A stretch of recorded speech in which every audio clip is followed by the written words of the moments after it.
Good evening, everyone. I am Vera with Beauty Queens Galore, the pageant resource, and I'm super excited to be back with our weekly interviews today. I am super excited to say that we're chatting with Starr Burke, Mrs. Michigan Captivating 2024. She's a Hi. wife, mother, an advocate for creating a safe place for people to get active and serious about maintaining health amongst many other things which we're going to talk about. So, Starr, thank you so much for joining us today. Thank you so much for having me. I'm so excited to be on your show. So excited to have you. There's so many questions I have for you, but let's just start here with how did you get involved with pageantry? So, when I was young, I didn't quite fit in. I was kind of that nerdy science girl, and I was that kind of girl in the corner with the glasses, a little bit overweight. And I would sit on the floor with my bowl of ice cream and watch the girls on TV. And I just thought, I want to be that. And I love that transformative power of pageantry. And what kept me in pageants is my passion for helping the elderly. I took care of my grandmother on hospice the last couple years of her life. I helped her age in place in the home and take care of her at the end of her life. So it's really the community service as a missus that's kept me in pageantry, whereas the glitz and glamour drew me in when I was young. And that does make a big difference. I'm glad you brought that point up because a lot of people just assume, when they usually see you when you compete or they see the beautiful photos, and you beautiful gowns and everything. They don't realize that there's so much that we don't show. And like you said, it's that community service piece and all those long hours that you put into making sure you're able to use your voice. And I'm so glad you were able to do that. Yeah. So tell us more about your platform and tell us some of the things that you've done and what you plan on doing if you end up winning that national title. Well, aging with dignity is really it's based on my grandmother's life, and it's the motto is being able to age in place and keeping your life as you age as close to that home life as possible, whether it be in your home, in an assisted living, and if you have to be in a nursing home, providing that support for those at the end of life. And dignity for everybody as they age is different. It may be getting that equipment for the person to remain in the home. It may be giving support for that patient that I have, because I'm a nurse practitioner I have over 400 patients now, I believe, in all different settings. So what I've done is I've created a website. You can see if you go on my Instagram and go on my bio that I've got a website and I've built resources in place for seniors and their families to access so they can age in place and stay at home as long as possible. So that's what really Aging with Dignity is about. As a queen, I want to teach and support families and patients and elderly as they age and help them do so in the way that they feel that they should. Absolutely. And when it comes to working with elderly, what do you feel as though is the what is the toughest for these families that are really caring for the elderly? What seems to be the biggest challenges that they face? I feel like staying in the home in America, we really push the institutions, the nursing homes on the aging individual, and we don't provide the resources to stay at home. And they are there.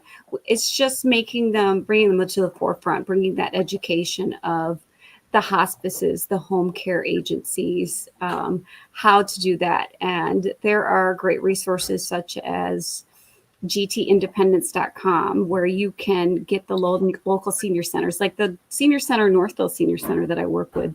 They provide free rides to medical appointments. They help seniors with the chores in the house. They have all these great resources.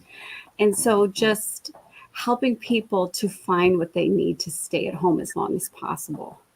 I love that. I love that there's so many different resources and that you provide that because I feel like that's the toughest part. Is a number of people are like, where do I start?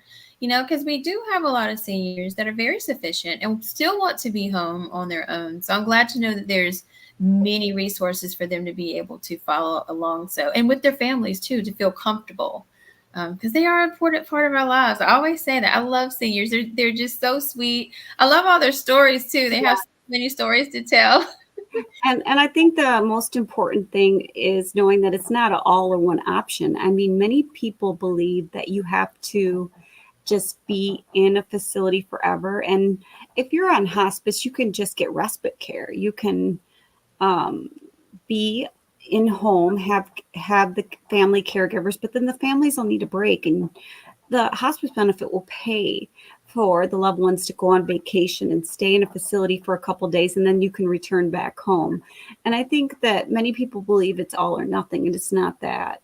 But it is complicated and it is difficult. And so, really, for me, it's providing that support and providing that reassurance for families as a nurse practitioner, as a nurse since 2008. That's what I do for my patients.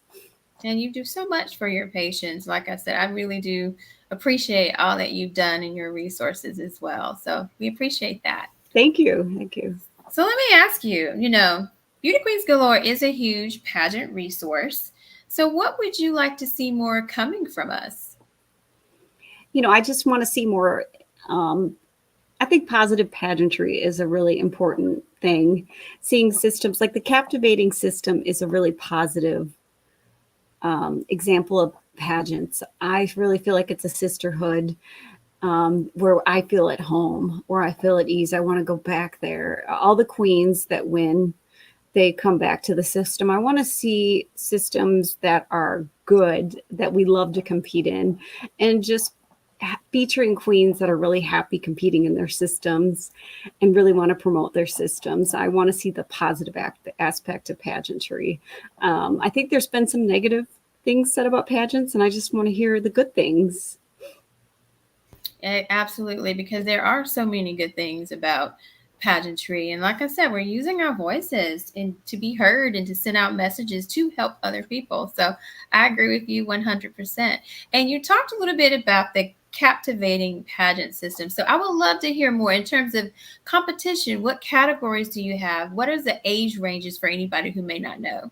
So we have a teen division, which is, I believe it's 14 up until the Miss division, which is the simplest.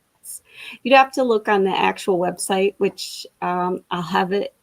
I'll have it all listed on my bio, my Facebook, my Instagram. It's all there at Captivating Pageants. And please message me if you want any information with the teen, the Miss, the Ms., MS, if you've aged out of your Mrs. systems or are unmarried, divorced, widowed, and still want to compete. We want those ladies too. And then the married ladies. So it's all different ages. And I love that because I love the energy of meeting all girls of all different ages and ladies. And then we have evening gown interview. I love interview because I like to talk and get to know the judges, let them get to know me personally. And then we have fun fashion, and we have such fun categories. Our director, Rick, thinks of so many fun things for us to do. The themes are so fun and exciting. And then we have fitness, which is great because you don't have all the pressure of putting the bathing suit on, and all body types are welcome. You don't have to be a size 2 to win captivating, which I think is very important for me to put out there. So if you feel like captivating would be a good system for you and you're not a size 2, please come and join us. Sounds like you guys have a lot of fun. There's a lot of different categories you can be a part of. And like you said, I love the fact that there's so many different age divisions. So everybody can be a part of the system. Yeah, captivating is really a system for everybody. And you get to compete. You told me Labor Day weekend, right? Labor Day weekend. So it's perfect, right? End of summer, you got all summer to get ready. There's plenty of time for you to sign up right before school. So if you're going back to school, you don't have to worry about it interrupting your school schedule. So it's a great opportunity, ladies. If you'd like to come and join me, I'd love to have you with me. You heard it here first. You'd love to see you join. There's still time for you to sign up if you'd love to be a part of the captivating system. I think it's great. So, as a Mrs. title holder, what responsibilities do you think comes with being a title holder? I think that it's all about balance because I'm a mom to Matthew. He is my pride and joy, and he's my miracle child. Doctors told me that I was probably a little bit on the older side because I'm a 43-year-old mom. So he's a miracle to me. And so I have to balance motherhood, being a wife, making that good food from DoorDash, and then my career as a nurse practitioner and all my patients.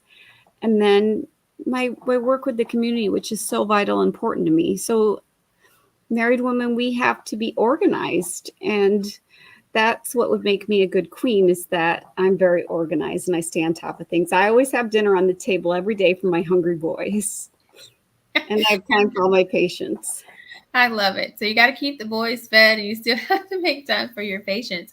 But speaking of that, being organized is really key because you do have so many moving parts and you wear many hats, including a beautiful crown that you're wearing on your head right now. So, to any woman listening, let's say Mrs., that could actually be in the Mrs. category, what's the key to being able to balance it all? Because sometimes they're just really concerned that they're going to be missing something, they're not going to be able to do it all because preparing for a pageant does take a lot of work. So give them some advice that maybe they may gravitate to. Well, I think being someone that has done this since the age of 16, I think it's just good to pace yourself and know that the win may not come the first year or the second or third, but the fun is in the growth.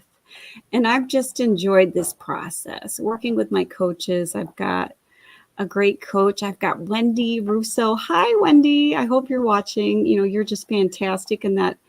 Then I've got Ryan from Empowered Pageant Coaching, and they've just helped me mentally so much and enjoying that growth process so much, and not so much having to have everything right and perfect all along, and getting mentally better over time is really so much more important than being perfect all in one time, because for me it's all about improving my mental health. And I can tell you that a year ago my anxiety was so much worse and I couldn't sit and have a comfortable conversation with you. I would sound so stifled and robotic, and you would probably feel uncomfortable talking to me because I wouldn't be very real. And I'm the realest I've ever been in a long time. So I think that it's important to let go of the perfection and just try to find yourself in the process. And it's really fun to let the inside of yourself come out. I agree with you 100%. It is about the journey. It's not about the destination because, like you said, there's only one winner when it comes to the world of pageantry, but it's all about that journey. And speaking of your journey, because you've competed so long, what do you think has been the greatest lesson that you've learned through your pageantry journey? The greatest lesson I've learned is just to let it all go and have fun and not worry so much, because in the past I got caught up into being trying to fit into a mold of something, or thinking I needed to wear a certain thing or look a certain way. And I became so stiff and robotic and so constrained that I stopped having fun. And I just love this sport. I love the women in it. I love what I do. I'm so passionate about my work with the elderly. You know, I'm just so excited about getting this patient this motorized wheelchair. And it's stuff like that. When I see someone that just really needs my help, like someone that has been sleeping in a recliner chair in their home for 2 years, and I finally get them a bed, and I see them weep the tears of joy, and they show me their new bed in their home. That's what pageantry is about for me getting to that place where I'm really helping the elderly live better lives. It's not about what I wear or even how I look, because I can get a makeup artist, I can get any gown, but it's really about who I am and how I change people's lives. That's what it's about. Absolutely. And you really answered my next question in so many ways. But what does winning outside of the crown look like for you? Winning is about having meaning in my life. And I want to wake up every day and feel like I did something that meant something to someone. Like I walked into someone's room whether it be a patient or at an appearance or a nursing home and assisted living, and I made their life better. That's what winning is to me. Because the crowns, they rust after a while. The stones fall out. The dresses, they start to show wear and tear. But in the end, I want to be remembered as someone that made someone that was hopeless, like that person that told me that after their stroke, they just didn't feel like their life was worth it anymore. I want to give someone hope. And if I'm that person that when the hope is gone and life is just lackluster, that brings sparkle back to it, then I've won. I agree with you 100%. And the key word to what you just said was hope. And sometimes that's what people want is just that hope. And if you can provide that, that goes such a long way. It's actually priceless. Like we talked Mhm. about, that's just something priceless that you can really give. And there again, it's appreciated what you're doing. So there's something fun I want to ask you about because Yeah. I found out about this. So I was like, this is exciting. So you were recently awarded Best in Science at the Global Beauty Awards, which is super, super exciting. So Mhm. tell us about this experience for those who may not know about the Global Beauty Awards. So I was nominated for Best in Science, and it's for my work in the nursing career. And I worked at the front line during the pandemic, and I worked in a great small community hospital in the ER, and I had fantastic nurses I work with. I love them. I miss them every day, and they were fantastic. In fact, I worked there while I was pregnant, and I even gave birth in the same hospital. And I worked there up until a couple days before I gave birth, and it was fantastic because when I felt like I was about to go into labor, I would just walk down to the labor and delivery room. We joked that it was the safest place for me because, I could just walk down there. It was a little scary at times because my son was breech, and sometimes I thought I was contracting and I'd be at work, but you got to be positive in every circumstance. And it, it was really my passion for my patients and my love of nursing and my love of science that led to the nomination. I was just so honored. I wasn't able to go because I'm just so wrapped up in my work, but I'm looking forward to attending the awards next year because I'm just really motivated by all the women that go there, and I want to wear one of those shiny gowns that I see them all wearing. Well, I think that's very, very exciting to be recognized for all of your hard work. And you even mentioned that you were on the front lines during COVID, which was, such a really, really tough time. So tell me a little bit about that experience.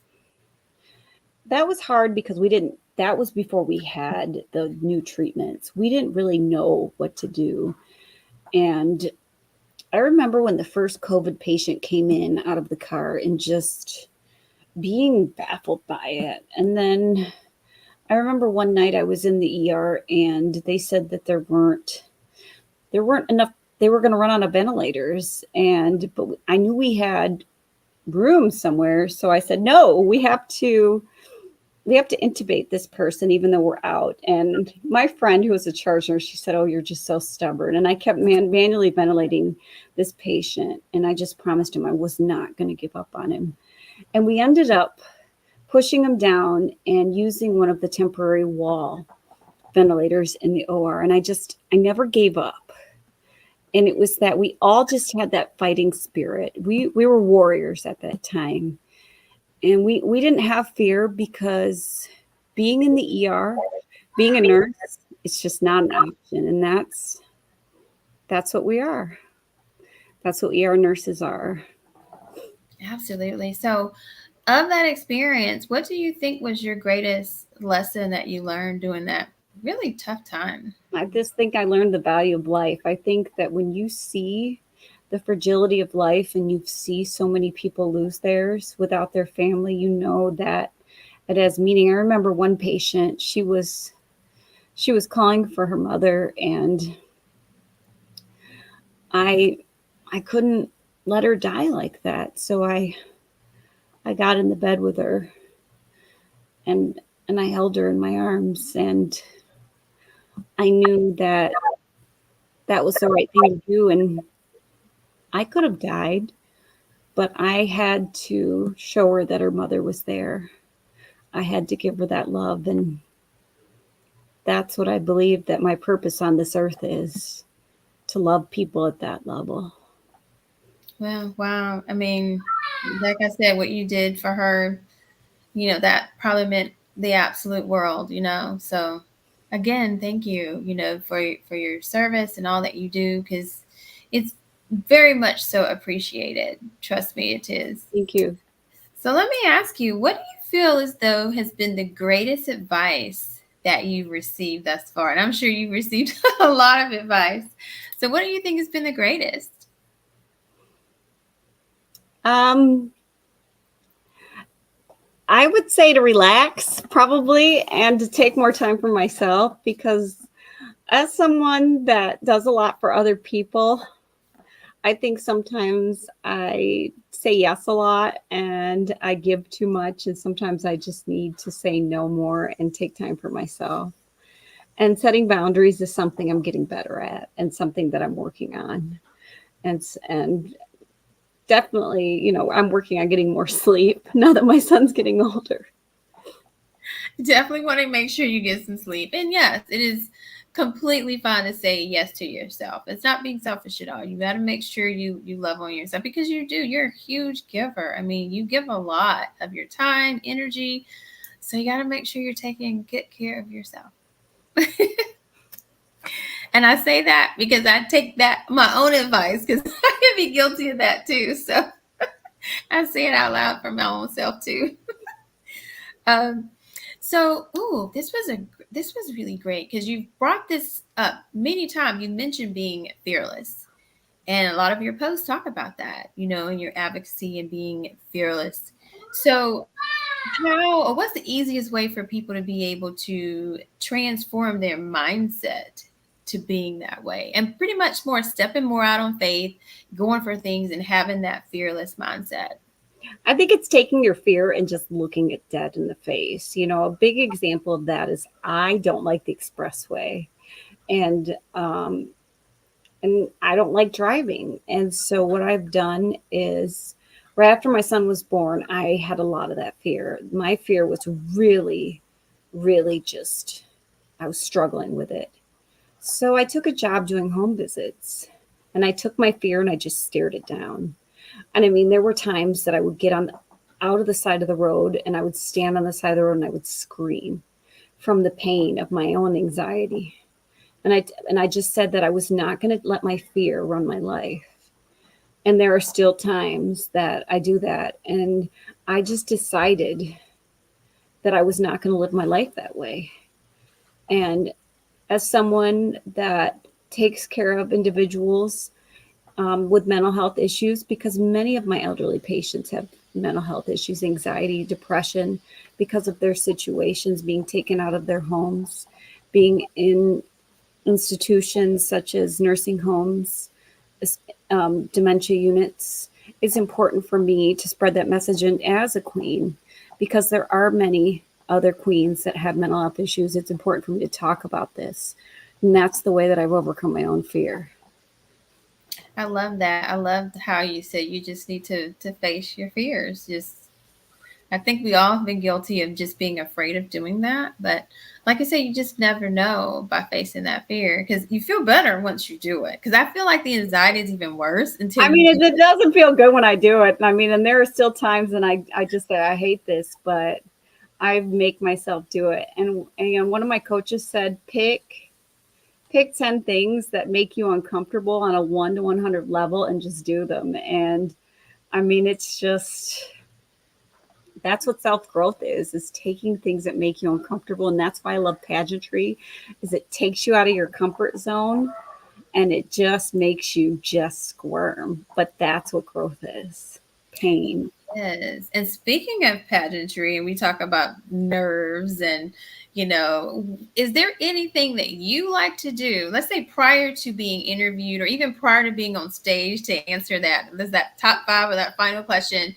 What does Starr do right before it's time for you to go into that interview room? I have to answer that on stage question. I like to make funny faces, like to loosen myself. I like to like to loosen my face up so that I don't, you know, because smiling hurts after a while. So I like to kind of loosen up a little bit backstage. And I'm sure if anybody saw it, I won't do the whole thing because I don't want to scare anybody on the live. But But I get it. And you're right, because sometimes you can hold those nerves in your face, like, yes, and I yes. think And those faces really help ease you as well. Like smiling a lot is a lot, but sometimes I notice, like before I would when I compete, like to think of funny things, like, or sing funny songs in my head, or think about my son standing on the kitchen table.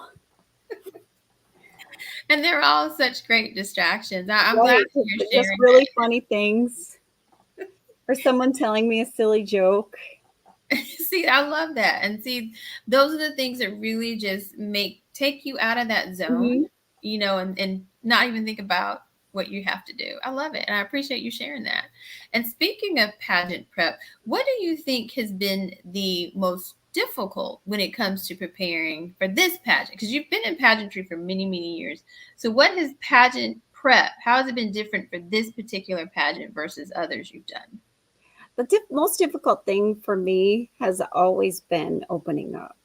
Mhm. And that's always been something I've worked on because I tend to be anxious and have trouble in social situations. So I just get out there and I do the public appearances and just try to keep stepping outside of my comfort zone. And I feel that it's a process. And working on myself in general and just doing the work is what gets me better. So true. All part of that journey. It certainly is. So, do you think there's a right time to start doing pageants or being in pageantry? No, I think that you should start whenever God motivates you to take your first step. You heard it here, ladies. So, if you've not done one or you haven't done one in a long period of time, take the risk. You have nothing to lose. I mean, you've heard it from Starr. You have more to gain than anything, I should Mhm. say. You have more to gain. So, do you believe that Mrs. Pageants get the recognition that they should? No, I think that we need more recognition. I think that married women have a lot to offer, and also, our MS ladies, we have a lot to offer as well. Because we're experienced, we're doing a lot for our communities. We are maintaining our households, and we are we're fantastic. We're Yes, leaders in our communities.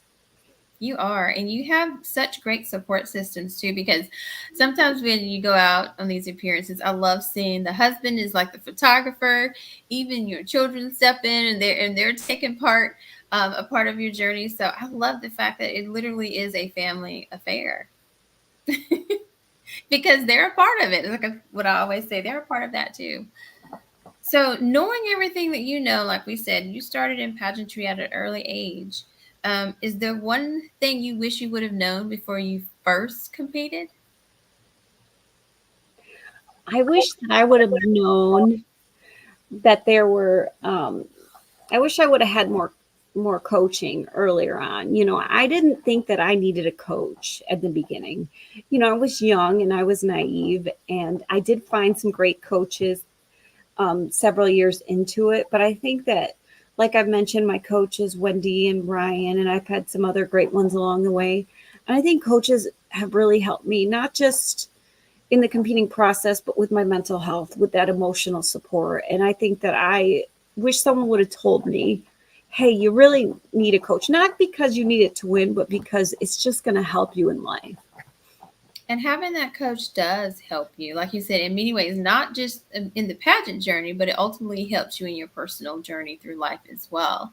But Mm-hmm. speaking of coaches, because sometimes they may tell you to do something or have an opinion about wearing something.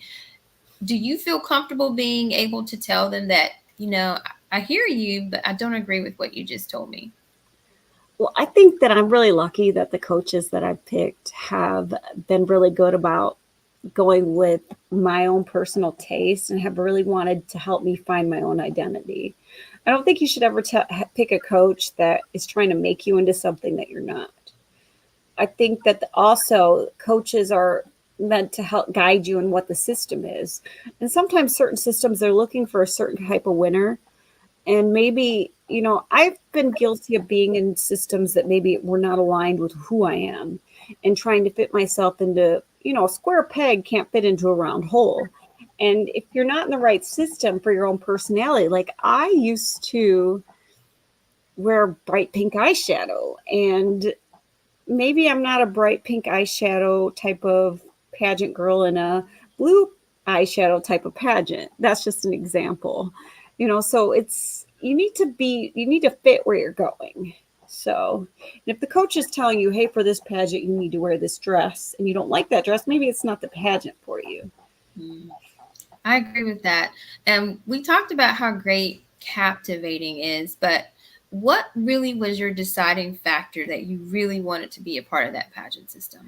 There were other girls that I've known from other pageants that told me they really liked it and it was a relaxed atmosphere. And I wanted something that I felt like I could grow in.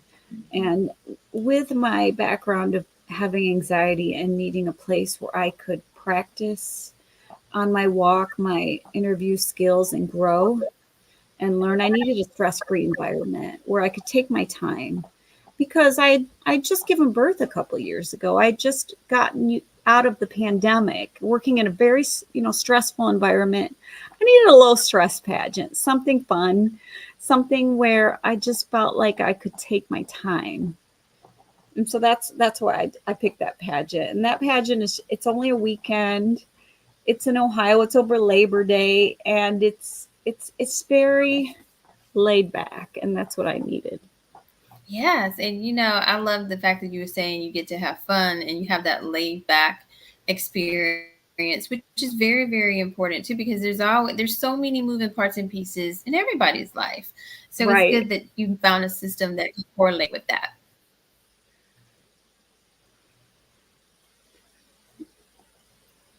And that's very important. So, oh, did I lose her? Oh, there you are. I was like, did I I don't know. lose Star? Let me So, not see you Star, my on. other question for you. Oh, okay, okay. Can you hear me now? Yeah, I think we're still here. I don't know if my computer's starting to. I'll click on my screen. I still see your pretty face and I can hear you. So I my just other still see question for you. you is, can you see me now? Yes, I see you. Do you see me? Oh, I see you and hear you perfectly fine.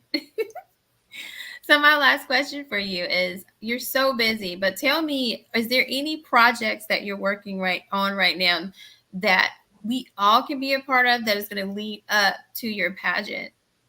So I'm going to do a couple of beauty and bingo events at with some local seniors. I'm going to post those on my social media, and I'm also working on a large photo shoot with some. I like to design and sew clothes in my local sewing studio. So I'm looking forward to shooting those outfits and showing them to everybody. My main photo on my page, I actually design and sew that output. And that's part of why I like the captivating system is I also am a clothing designer and I like to show off those little accessories that I make with my outfits because I have that creative side to me. Of course, because I mean, like I said, you already wear many hats and you can add designer to that as well. I love it. I think it's awesome, Star. So, Star, before we go, we have to play a game called This or That. Okay. Okay. Now, there may be one where you're like, all right, Vera, it could be both. I'll let you have one where it could be both. Okay. Okay. Okay. So, I'm going to ask you, sleeves or no sleeves for your evening gown? No sleeves. Okay. Jeans or leggings? Leggings. I agree with that one.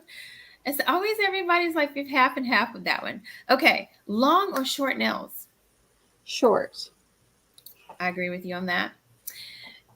First pageant with or without a coach?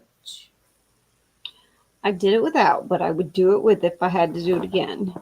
Ah, okay. So speaking of that, what what makes you say you would have a coach if you had the option to do it again as your first pageant? Because it's so much easier with a coach. You just have so much support and so much, it's just, it changes your whole energy. It makes it so much more relaxed. I agree.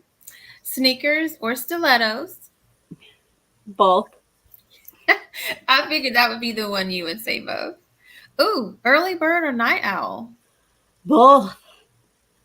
I have a 3-year-old, it's just, you never know what you're going to get. No, I've heard that sweet little 3-year-old's voice back there a couple of times too. Nude or red lipstick? Nude. Okay, I agree with that. Ooh, sash or crown? Both. Gotta have both. Ooh, this is a really, really good one. Natural glam or are you going for full glam? Full glam. Hands down, full glam. Are we looking at, ooh, this is a really good one. Dress or jumpsuit? Dress. She says dress. Okay. East Coast or West Coast? East Coast. Obviously. Ooh, I always love this question. Slit or no slit? Slit. Gotta show some legs here, ladies. Gotta show the legs. Ooh, practice or wing it? Practice. I love your facial expressions. Overdressed or underdressed? Overdressed. Overdressed. Okay. And my last one for you would be, ooh, on stage question or interview? Interview. There we go. Well, you heard it here. Thank you for playing along. There were a couple I had a feeling you would say both just because of your line of work. So I was like, yeah, I'll let her get away with a few more than just the one that I always say. So I have to say thank you so much, Starr, for joining us. And also thank you so much for everything that you are doing. You're doing so much to serve in your community. You've helped so many people, and it is so appreciated. Thank you. Thank you for joining me tonight and having me on your show. I Yeah. had such a fantastic time. Oh, thank you. So before you go, please, if you don't mind sharing, let people know where they can go because you mentioned you have a website. Where can they find you on Facebook or Instagram? Let everybody know. Let me so it's Mrs. Michigan MRSMI Captivating 24. MRSMI Captivating 24 is my Instagram. And then my website is starrnp.wordpress.com. That's my website, the Project Independence website. So you guys heard it. You see where you can find her. You can keep up with what you're doing personally, and we can continue to see how things go for your pageant journey, which, by the way, is not going to be too long from now. So Labor Day will be here before you know it. And we wish you the very best of luck at Mrs. Captivating. Thank you so much. Have a great night. You too. Thanks again, Starr. Bye. Bye. Oh my God, it was so great talking with Starr this evening. What a bright light and sunshine she truly is. Thank you again so much for joining us. I'm Vera with Beauty Queens Galore, the pageant resource. And until next time, have a great night. Bye-bye.